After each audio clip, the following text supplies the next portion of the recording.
സംസ്ഥാനമൊട്ടാകെ ഉറ്റുനോക്കിയ ഒന്നാണ് ആലപ്പുഴ ജില്ലയിലെ അമ്പലപ്പുഴ ഗ്രാമപഞ്ചായത്തിലെ SDPIയുടെ നേട്ടം. സിറ്റിംഗ് സീറ്റ് നിലനിർത്തി ഗ്രാമപഞ്ചായത്തിൽ രണ്ടാമത്തെ കക്ഷിയായി മാറുമ്പോൾ ജില്ലയിൽ സമാസമമായി നിൽക്കുന്ന പഞ്ചായത്തുകളിൽ SDPIയുടെ പിന്തുണ നിർണായകമാകും.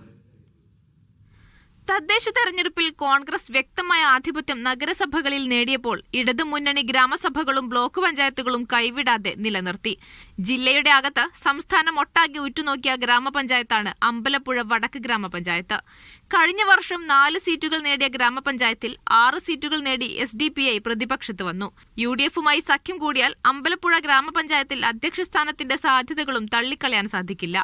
ഈ ഇലക്ഷൻ അടുത്ത സമയത്ത് ഏറ്റവും കൂടുതൽ ചർച്ച ചെയ്യപ്പെട്ട ഒരു പഞ്ചായത്ത് കൂടിയാണ് അമ്പലപ്പുഴ പഞ്ചായത്ത്.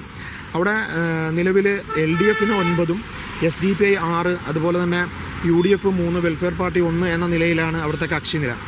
തീർച്ചയായിട്ടും SDPI ഒരു തീരുമാനമെടുക്കുന്ന നിർണായകമായ ഒരു സ്ഥാനമായിട്ട് എന്ത് ചെയ്തിട്ടുണ്ട്, അമ്പലപ്പുഴ വടക്ക് പഞ്ചായത്തിൽ ഉൾപ്പെടെ മാറിയിട്ടുണ്ട്.